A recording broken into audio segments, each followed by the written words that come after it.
Fall ceiling అంటే look plus long life రెండూ important. But gypsum and POP మధ్య confuse అయిపోతారు చాలా మంది.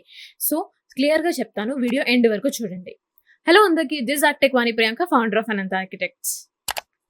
Number 1, installation time. Gypsum boards చాలా ఫాస్ట్ గా ఇన్స్టాల్ అవుతాయి, but POP slow and drying కి చాలా టైం పడుతుంది. Number 2, finish quality. Gypsum boards uniform గా స్మూత్ గా ఉంటాయి, ఓవరాల్ బోర్డ్ కూడా. బట్ పిఓపి వచ్చేసరికి వర్క్ స్కిల్ మీద డిపెండ్ అయి ఉంటుంది. ఎంత మంచిగా వర్క్ చేస్తే అంత మంచిగా రిజల్ట్ ఉంటుంది. Number 3, strength and cracks. Gypsum strong, అలాగే క్రాక్స్ రావడం చాలా తక్కువ. బట్ పిఓపి పౌడర్ సరిగ్గా మిక్స్ చేయకపోతే క్రాక్స్ వచ్చే ఛాన్సెస్ చాలా ఎక్కువ. Number 4, moisture resistant. Kitchen and bathrooms లో యూస్ చేయడానికి జిప్సమ్ బోర్డ్స్ ఎంఆర్ అంటే moisture resistant boards already readymade గా అవైలబుల్ ఉంటాయి మార్కెట్ లో. వేరేస్ పిఓపి వచ్చేసరికి మాయిశ్చర్ అబ్జార్బ్ చేసి ఫంగస్ ఫామ్ అవుతుంది. Number 5, design flexibility. Curves or carvings కావాలి అంటే పిఓపి సూపర్ చాయిస్. లేదు మోడర్న్ సీలింగ్స్ కావాలి అంటే gypsum top choice. Number 6, cleanliness.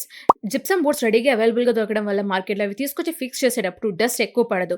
Whereas POP వచ్చేటప్పటికి పౌడర్ మిక్స్ చేసి మెస్కి ఫిక్స్ చేసేటప్పుడు చాలా డస్ట్ అవుతుంది, అలాగే మెస్సీ కూడా అవుతుంది. Number 7, cost. జిప్సమ్ పిఓపితో కంపేర్ చేసుకుంటే కొంచెం కాస్ట్లీ, బట్ పిఓపి ప్రాపర్గా మిక్స్ చేసి ఇమీడియట్గా ఫిక్స్ చేయకపోతే టైట్ అయిపోతుంది, అలాగే ప్రొడక్ట్ కూడా వేస్ట్ అవుతుంది. అండ్ ఆల్సో లేబర్ కాస్ట్ ఎక్కువ అవుతుంది అండ్ టైం కూడా ఎక్కువ తీసుకుంటుంది. జిప్సమ్ పర్ఫెక్ట్గా ఇన్స్టాల్ చేస్తే ఈజీగా 12 to 15 years వస్తుంది, బట్ పిఓపి ఎంత ప్రాపర్గా ఇన్స్టాల్ చేసినా 7 to 10 years వరకే వస్తుంది.